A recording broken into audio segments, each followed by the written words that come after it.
Boa noite a todos, então. Em primeiro lugar, agradecendo a casa pelo convite e pela oportunidade.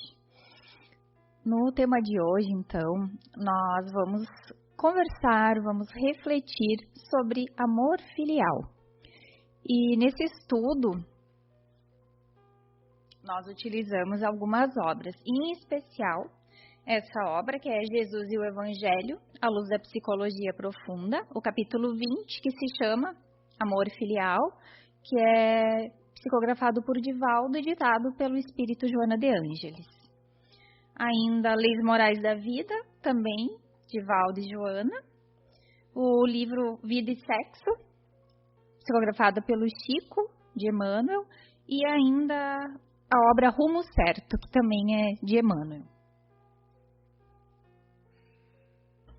E, como sempre, também as obras básicas, em especial o Evangelho segundo o Espiritismo, de Allan Kardec.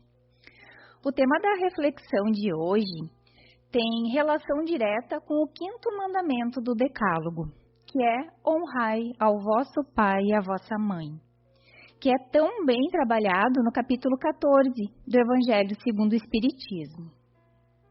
Os 4 primeiros mandamentos, recebidos por Moisés, eles dizem respeito à nossa relação com Deus. Não terás outros deuses além de mim, não farás imagens de outros deuses, não tomarás em vão o nome do Senhor, guardarás o dia de sábado. Já os 5 últimos desses 10 mandamentos falam da nossa relação com o próximo. Não matarás, não adulterarás, não furtarás, não darás falso testemunho do teu próximo e não cobiçarás a mulher do próximo. Mas aí nós temos o 5º, que é o elo de ligação, que é então o honrarás teu pai e tua mãe. Ele é o elo de ligação entre os nossos deveres para com Deus e os nossos deveres para com o próximo. Daí nós já podemos ver a grande importância do amor filial na nossa vida, na nossa trajetória de espírito encarnado. Mas e quando se trata de relacionamentos conturbados entre pais e filhos? Quando os pais, por vezes, não correspondem ao dever que lhes diz respeito como genitores, onde possa ter havido abandono, indiferença, desamor, leviandade, agressividade. Quando a família mais parece um campo de batalha, onde existem perseguições, agressões, intolerância, um ambiente muito controlador, existe aí também esse mesmo dever de amar, de honrar? Será possível amar e honrar nessas situações? E ainda, será que cabe a nós, como filhos, julgarmos os nossos pais? Temos ainda aqueles outros casos em que os filhos nascem em famílias equilibradas, num clima de paz, de saúde moral, mas mesmo assim são filhos exigentes, frios, ingratos. Como explicar essas situações? Durante a reflexão da noite, nós vamos então buscar trazer luz para essas questões, buscar entender o sentido do amar e do honrar conforme o Evangelho, com a ajuda da doutrina espírita. Joana de Ângeles, então, inicia o capítulo Amor Filial dizendo: a constituição de uma família não é resultado de acidente biológico, mas de uma programação que lhe precede, ou seja, que antecede a estrutura física e social. Então, não existe o acaso. Ninguém cai de paraquedas em uma família de forma fortuita, de forma aleatória. Porque os pais, eles se encontram sob a jurisdição da providência divina. E Deus jamais improvisa. Ele também não experimenta surpresas. E nas obras de André Luiz, naquela coleção da vida no mundo espiritual, nós temos vários relatos desses reencontros que são proporcionados, de todo o envolvimento também que existe por trás disso, de todo o planejamento, de todo o esforço que acontece, das renúncias. E nós trazemos aqui um exemplo que está na obra Ação e Reação. É o caso do assistente Silas. Silas já era um trabalhador no mundo espiritual, tanto que ele estava acompanhando André Luiz e Hilário durante esse período em que eles estavam lá se instruindo. E esse assistente, então, narra o seu drama familiar.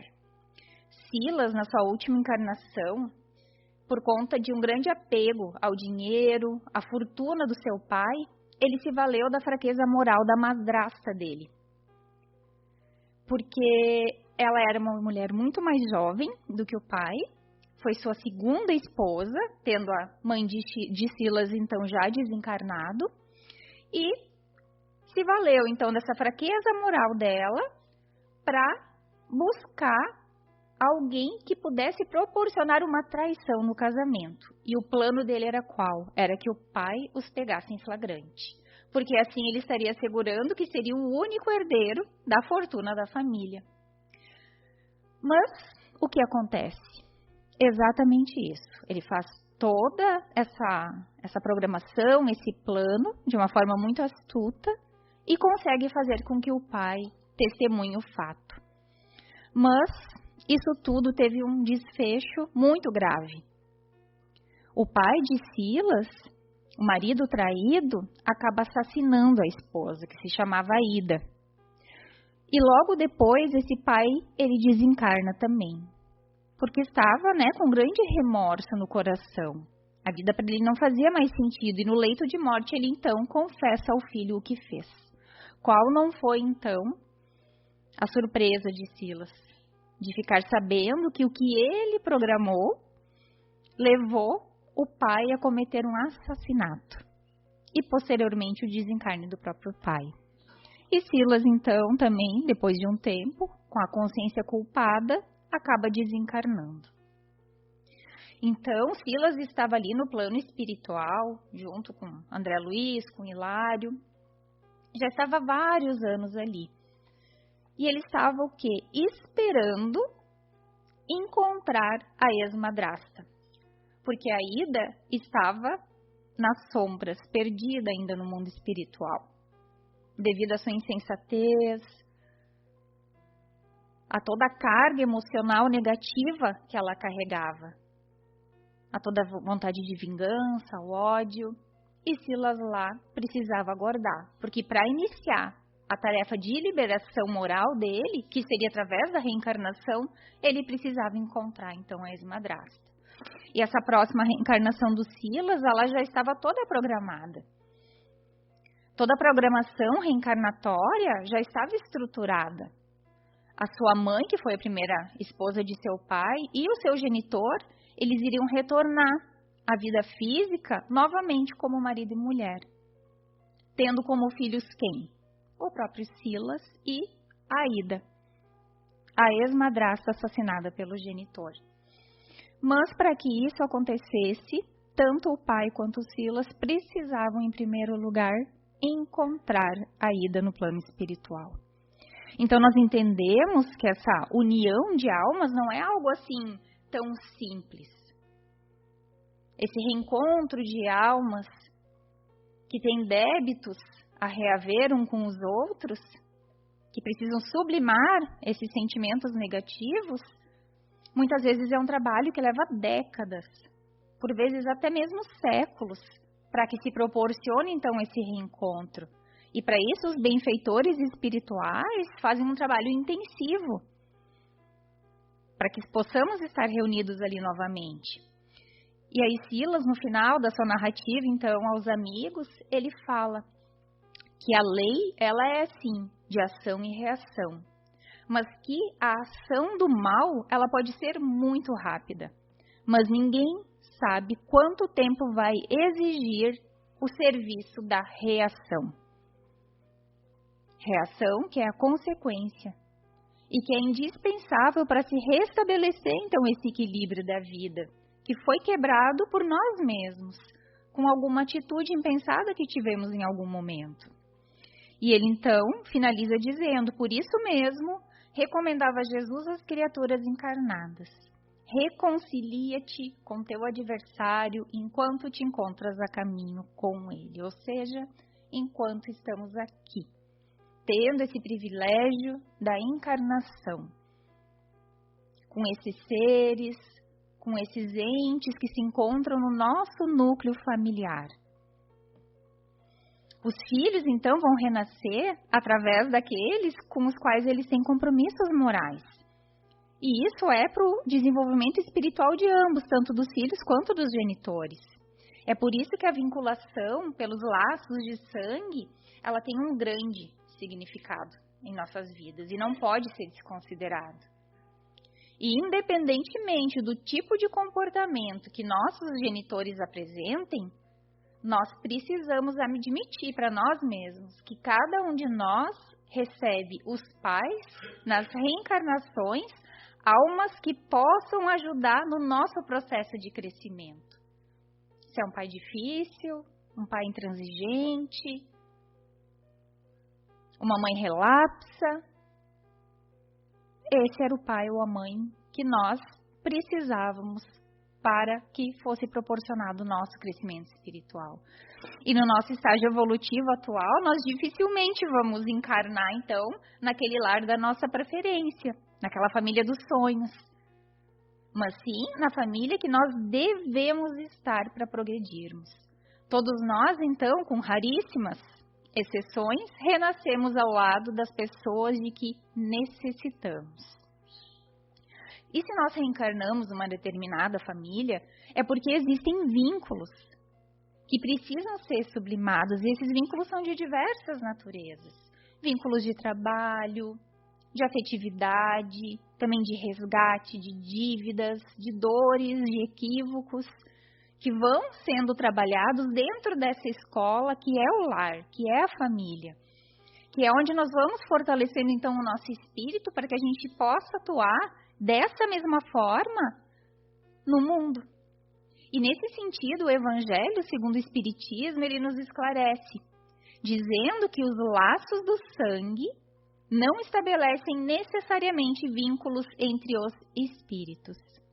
E segue nos falando que os verdadeiros laços de família não são, pois, os da consanguinidade, e sim os da simpatia e da comunhão de pensamentos, que prendem os espíritos antes, durante e depois de suas encarnações. Então, por consequência, por vezes, o Evangelho nos diz isso, que dois seres que foram nascidos de pais diferentes podem se sentir mais irmãos pelo espírito do que aqueles que nasceram do mesmo pai e da mesma mãe. Né? Eles podem se atrair, eles podem se buscar, sentir prazer quando estão juntos, ao passo que dois irmãos consanguíneos podem se repelir, podem não se entender, podem ter suas divergências que não estão conseguindo superar, que deveriam superar, mas não estão conseguindo naquele momento. Isso se vê todos os dias, e é assim também que se dá com relação aos nossos genitores. Mas nós precisamos encarar esse tipo de situação como uma oportunidade. É uma oportunidade que a misericórdia divina nos concede, para que a gente possa, então, reaver os nossos débitos do passado, através do amor, do perdão, da compreensão, para que a gente possa seguir em frente. E mesmo quando nós não conseguimos ainda dedicar aos nossos pais aquele sentimento profundo de amor, porque isso acontece, muitas vezes nós não conseguimos sentir esse amor tão profundo por nossos genitores. Mesmo assim, a gente precisa valorizar os nossos pais, buscando compreender o nível espiritual em que eles se encontram e ter um profundo respeito por eles, mas um respeito sem condições. E de acordo com o Evangelho, honrar pai e mãe não consiste somente em respeitá-los. O Evangelho nos diz que é também assisti-los na necessidade, é proporcionar-lhes repouso na velhice, é cercá-los de cuidados como eles fizeram conosco na infância. A Joana de Ângeles também fala isso na mensagem, de que é nesse momento, no momento da velhice, no momento em que os nossos pais, os nossos genitores estão mais sensíveis, eles precisam muito mais de nós. E é aí que a nossa ajuda vai se fazer muito mais preciosa. Sem dúvida, existem pais que são despreparados para essa missão da paternidade, que cometem erros graves, e esses erros acabam por influir de uma forma considerável no comportamento dos filhos, que acabam então por se rebelar contra eles. Vão se rebelando contra os pais, na forma de agressividade, de ingratidão, de não reconhecimento. Mas mesmo diante desses pais que foram irresponsáveis, a ingratidão dos filhos jamais se justifica ou procede. É Joana quem nos fala isso, com base no Evangelho. Porque de acordo com o Evangelho, não compete a nós como filhos punirmos ou julgarmos os nossos pais. É a Deus que compete.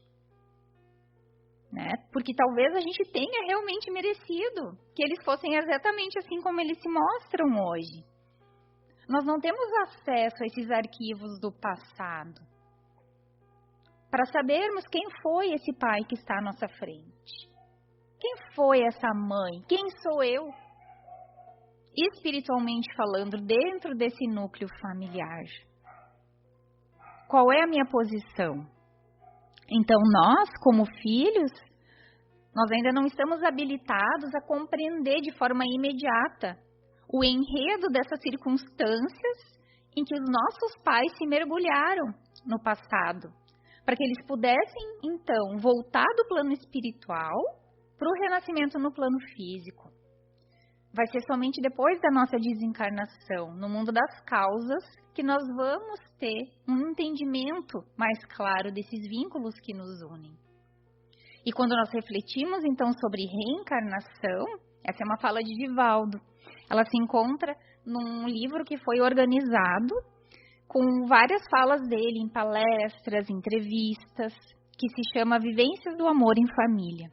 Ele diz, então, que quando ele reflete sobre a reencarnação e os laços da família, ele entende que aquela pessoa que nos provoca esses desgastes emocionais é um tipo de espírito que vai nos alfinetar, a fim de a gente aprofundar, de a gente fortalecer as nossas resistências.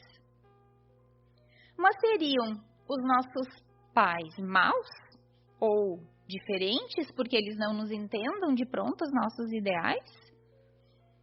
Quem faz essa pergunta é Emmanuel, na obra Encontro Marcado. Ele diz que numa interrogativa dessa natureza, toda vez que nós estivermos na posição de filhos, é possível que nós devamos formular essa questão ao inverso. Ao inverso. Seríamos nós os filhos ideais? Essa é a pergunta que nós precisamos nos fazer. E ele ainda segue dizendo que de hábito nós julgamos os nossos pais humanos. Que quando a razão então começa a amadurecer na nossa mocidade, aí sim que nós pretendemos medir as supostas deficiências dos nossos genitores. E aí ele fala que se não concordam com as nossas opiniões, os nossos pais, nós frequentemente apontamos eles por espíritos passadistas ou intolerantes. Mas que nessa conceituação apressada nós nos esquecemos de algo. De que eles carregam na alma cicatrizes profundas. Que são oriundas dos golpes que eles receberam no caminho da experiência. Quantas vezes, até mesmo por nossa causa. E por isso mesmo, nem sempre vai ser possível colocar os ouvidos no nível que nos situa a palavra. Quantas vezes nós mesmos, como filhos, não deixamos algumas cicatrizes? Nós não conhecemos a história do passado totalmente dos nossos pais. Quantas privações. Por vezes, nossos pais tinham também lindos sonhos durante a sua juventude, de conquistas. E aí surge uma gravidez. E essa mãe, esse pai, renunciando a esses sonhos, leva a gravidez adiante. Se prepara para que os seus sonhos e os seus objetivos se concentrem agora naquele filho pequeno. E isso de pronto não é algo também assim tão fácil. Nós bem sabemos quantas vezes nós temos alguns objetivos aí na vida e algo nos pega de surpresa. É tão fácil assim a gente se desprender daquela ideia inicial e aceitar o que realmente está acontecendo? Talvez com os nossos pais também não foi tão fácil. Essa romantização, por vezes, da família, da maternidade, nos leva a crer que as relações são assim. Mas nós bem sabemos que não são. Nós também temos as nossas dificuldades, e não é somente no âmbito familiar.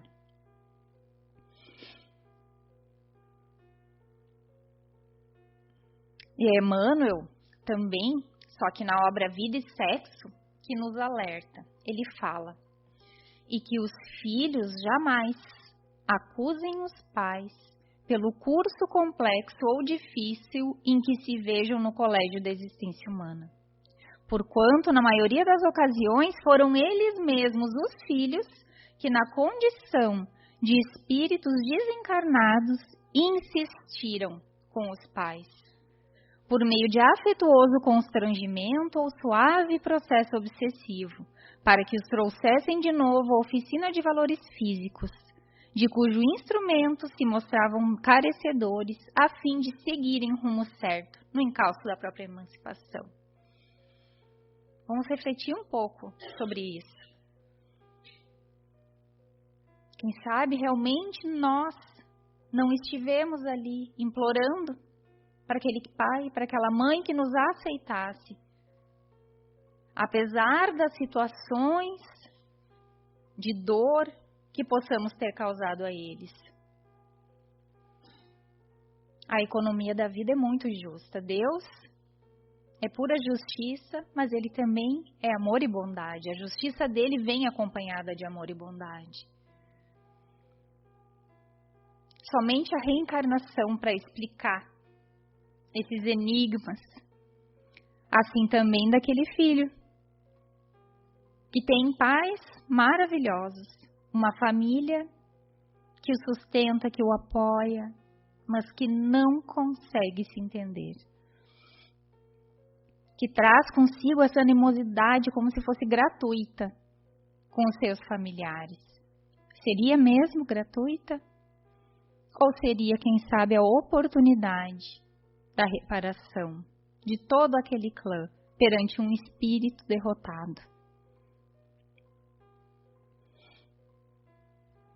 E Divaldo, ele ainda segue falando.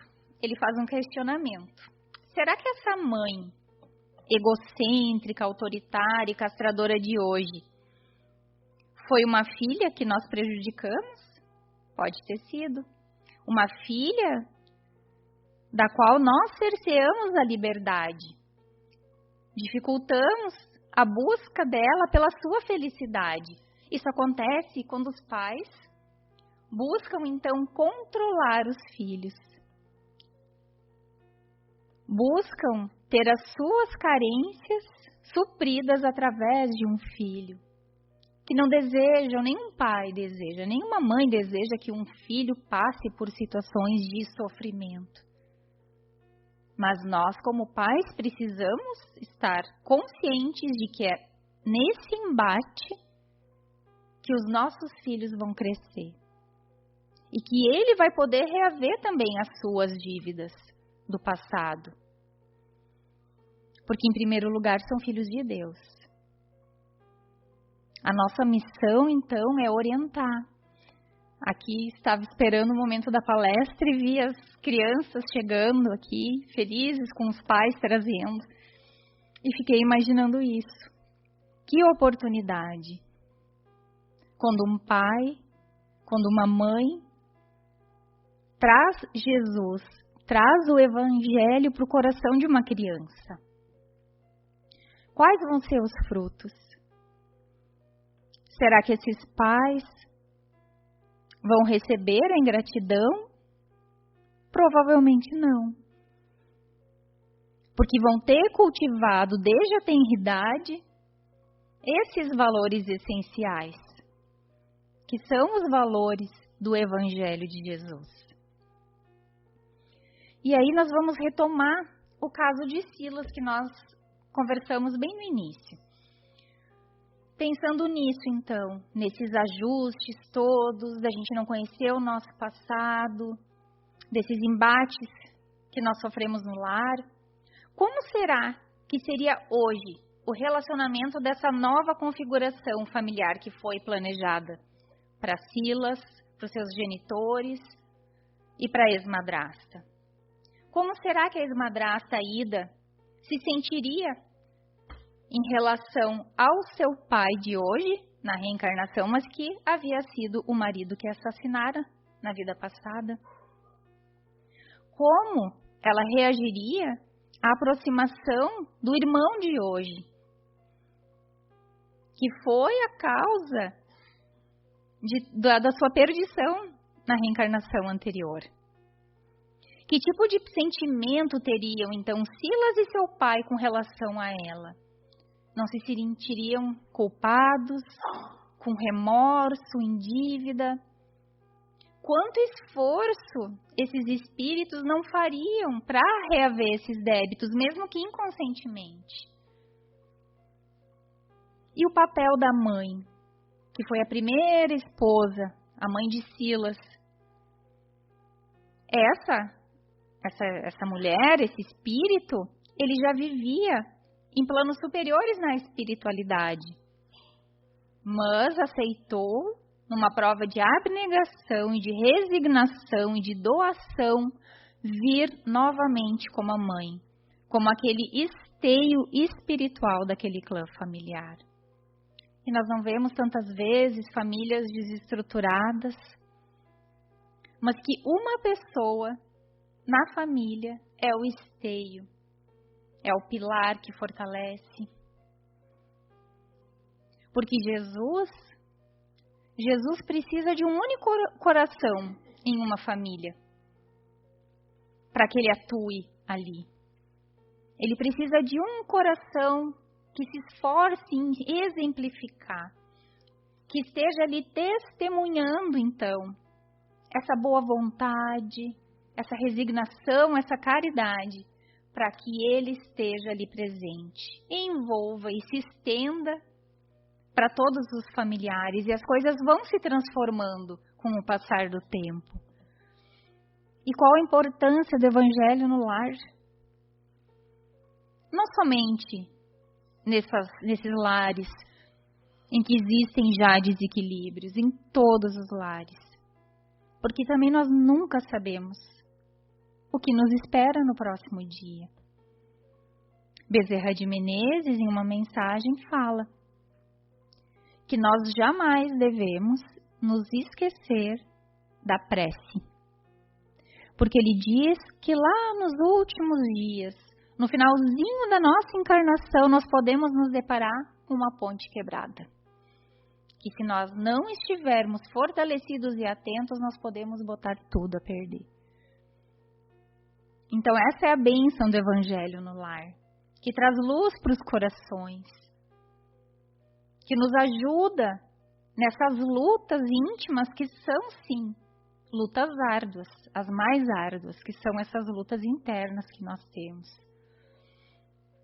Então, temos vários recursos para buscar nesse objetivo maior.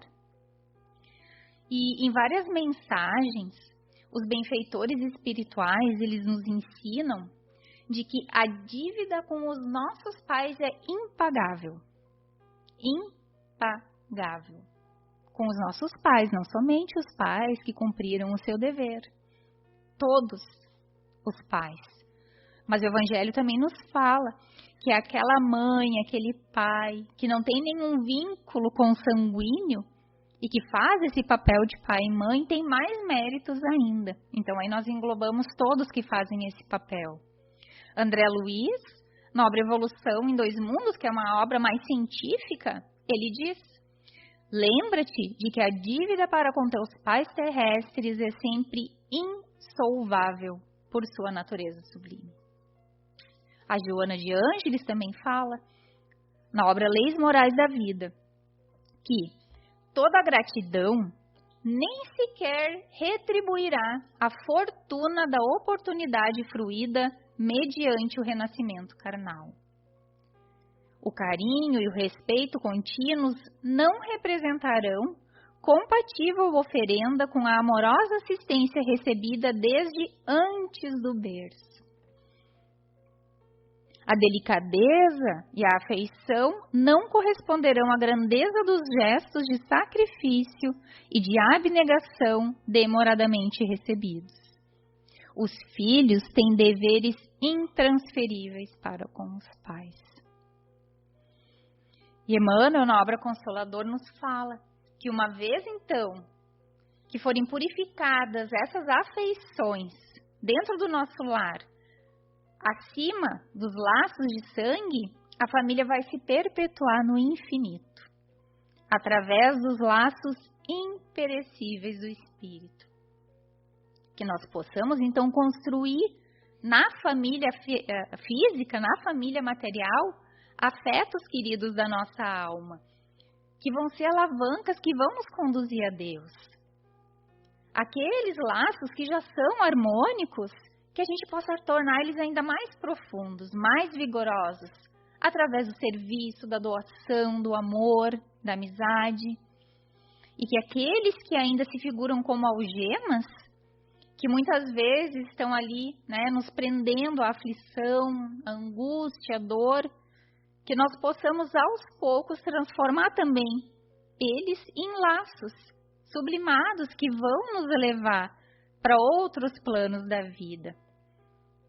Buscando dessa forma o laço mais fundamental que existe de todos, que é o nosso laço com Deus.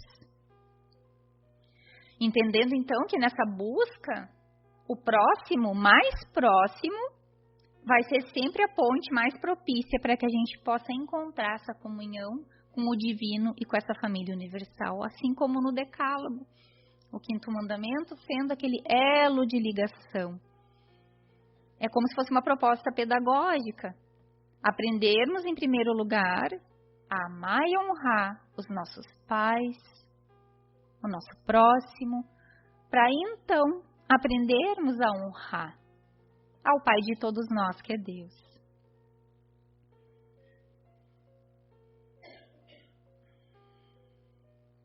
E para finalizar, então, que já está pertinho do nosso horário, trago uma pequena mensagem de Mei Mei. Essa mensagem se chama A Resposta. Então ela conta que desolada mulher se desprendeu da terra e ali então, ao se desprender do globo, se achou frente a Jesus e ali suplicou a ele: Senhor, compadece-te de mim. O mundo me atormenta e a vida fez-me escrava. Tenho um filho que incessantemente me fere o coração. Esperei-o com os melhores sonhos, embalei-o nos braços. Entretanto, encontro nele o meu suplício. Por que isso, amado amigo? Por que tanto sofrimento em troca de tamanha abnegação? E o eterno benfeitor acaricia então a cabeça dolorida daquela mulher e explica: Filha, só o amor pode educar os filhos de Deus. Que seria do tronco se a terra não o suportasse? Ou do ninho sem que a ramada lhe resguardasse a esperança? E a mulher continua: Mas Senhor, e comigo? Quem teria colocado nos meus braços semelhante martírio? Quem talvez, por engano, terá situado em meu peito esse filho difícil e indiferente, acreditando que o meu amor de mulher ignorante e frágil conseguisse educá-lo? Foi então, com grande surpresa, que a pobre mãe escutou de Jesus estas simples palavras: minha filha, fui eu. Então, que essa mensagem acalente o coração de muitas mães, de muitos pais que possam sofrer com a ingratidão de um filho. Que também possamos, nessa mensagem, relacionar aos nossos genitores. Quem colocou os genitores em nossas vidas? Foi Jesus. Quem colocou aquele companheiro conjugal, por vezes intratável, com vícios, aquela companheira que talvez ainda seja muito impulsiva? Foi Jesus? É Jesus quem coloca as pessoas perto de nós, atendendo a essa lei da atração, onde nós atraímos aquilo que nós precisamos e não aquilo que nós desejamos, porque os nossos desejos, eles ainda não estão de acordo com a vontade do Pai, que vai ser sempre o nosso bem, sempre o nosso progresso espiritual. Agradeço então a todos pela atenção, que possam ir até os seus lares em paz e refletindo então sobre a mensagem da noite.